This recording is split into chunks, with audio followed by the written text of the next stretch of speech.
Dr. Naoise McDonagh, lecturer in the Institute for International Trade. Thanks for joining us on the Flow Network today. Thank you very much. Glad to be here.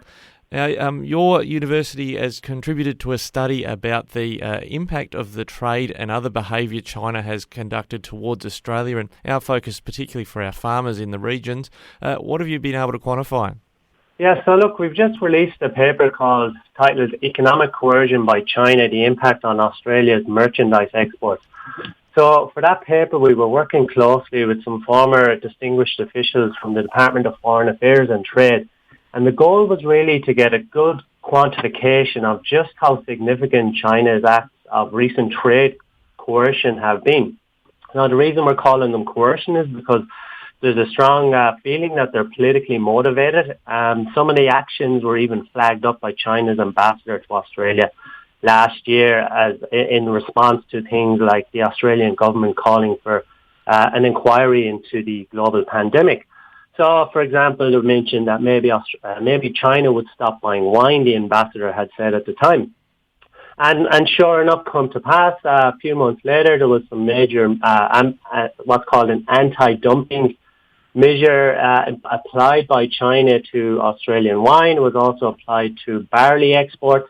And basically, what a government does when it applies an anti-dumping trade measure, which is legal according to World Trade Organization rules, is they say that the exporters are selling below the market price of the home market. So Australia's selling wine in China cheaper than it would sell here in Australia. So that's the legal basis, and that has to be then investigated on the Australian side by taking a case with the WTO. Now, what the paper found out was that there was $5 billion in China trade losses between July 2020 and February 2021. And if you extrapolate that out onto an annualized basis, now this relates to all the different sectors that were hit.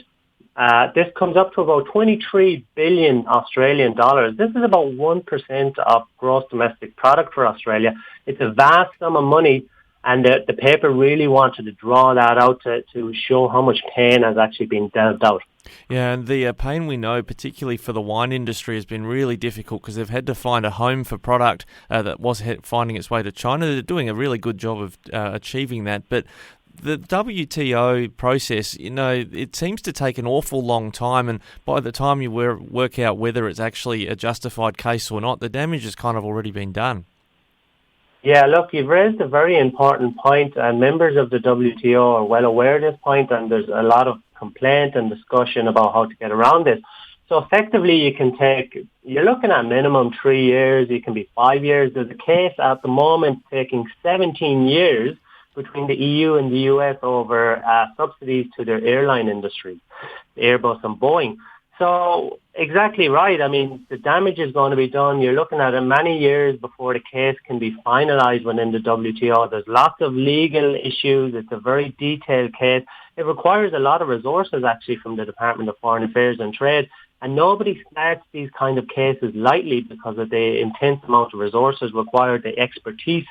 And if you take one case, you can't take some other cases. So currently, Australia has taken, and rightly so, taking cases on the wine tariffs that were applied in the barley sector, and that's going to take a lot of their time and resources for the next 3 to 5 years minimally. And by that time, obviously, the damage has been done, yes. The report, I think you made mention of the iron ore exports and how that's possibly papered over the real damage in economic terms for Australia. Could you talk about that a bit, and also whether there might be a risk at all that China might start imposing tariffs on iron ore? Yeah, so again, that's another important point, and it was really part of the motivation of this paper was that, so there's been, at the individual sector level, there's been really tough going for the wine and barley sectors, and you can really think of the human element there and how tough that must be for those people in those industries who built up their trade. But now if you look at the macroeconomic level, and when people are adding up the surplus and deficits of the national budget, the hit wouldn't have been as apparent only because there was a commodities boom since, say, mid-2020. So prices of various major commodity exports, such as copper, such as coal, gas, they've all boomed over the past year. And actually, the government's income has gone up overall. There's been record exports to China because of those commodities, and in terms of value, not in terms of actual overall goods, but there has been an increase in the value because of that boom. So it would have masked to some extent the true hit and the fact that this was 1% of GDP in a vast amount. Obviously not for those people involved. Yeah, but there's that difference in perspective between the firm level and the macro level. So I think we have to think about different sectors in terms of substitutability and commodities. So wine is substitutable in the sense, even high quality Australian wine is substitutable in the sense that there's other commodities, producers, there's France, there's different countries, New Zealand, where Chinese consumers, and the politicians think about this, can get that product elsewhere of a good quality if they wish, whereas something like copper is not easily substitutable. There's very few copper exporters that can do it at the scale and reliability of Australia, and this has really been a strategic part of some of the commodities for Australia. There's not really a possibility right now for China to substitute Australian copper, so it's seen as safe. Now they are trying. They're doing investments in some countries in Africa, and they're trying to build up another capacity that they can import from. But that will take many years to be finalized. And even then, because of the political instability in some of those countries, you still won't have the reliability that you have with Australia. So the copper is kind of safe, but other goods and commodities that are more substitutable from other reliable exporters are actually in the target crosshairs, yeah, and those industries really need to be aware of the risks they're taking trading into China. And this is it's a fascinating concept and discussion about where this all goes, because my mind and other listeners might be thinking, okay, well, could Australia start trying to tighten the screws on how much we send to China? But could, conversely, if we use the income from other resources to help or support those industries, does that become counterproductive because then we're accused of subsidising our industries? Look, this is a very important debate and discussion that needs to be had. So a lot of industries have been accused of being heavily concentrated in China. I think that's a little bit unfair in the sense that hindsight is great sight, and it's easy to say that now. So if you go back to 2015 to 2018, we'll say when the political relationship was reasonably stable, what else would individual businesses do but sell into a booming market? I mean, that's what they do. They're in business.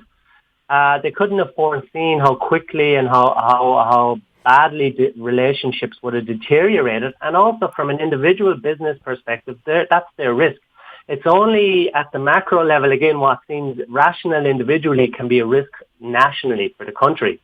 So as that percentage of concentration in China exports goes up, and then the relationship deteriorates at the same time, suddenly you have this national security risk where this country may decide to try and influence political decisions in Australia by utilising its economic leverages in a way that most other countries wouldn't do. So we talk a lot about the rules-based order. Well, China has been breaking rules. There's wide agreement about that it's doing things illegally, it's using coercive tactics. But that from the individual business perspective, they couldn't have foreseen that, and it's not really their place to try and manage those risks. So I think at this point in time, where we're at now, the government should best, and it is doing this, is support diversification. The question of subsidisation, I think when there's a clear coercive element, I think the public will generally feel it's okay to, and right to do so, to provide some support for a set period of time to allow those businesses to get over that. I mean, it's really, it's very unfair. It's illegal what's happened here. And I think people understand that, and that there is a moral imperative and a national security imperative to support diversification. Yeah, and when I mentioned the counterproductive possibilities, I was perhaps not meaning more so on the public support level, but more so when you've got the case before the WTO, doesn't that bolster China's case? Could they perversely say, well, you're supporting the wine industry more heavily, this just shows that you subsidise your producers?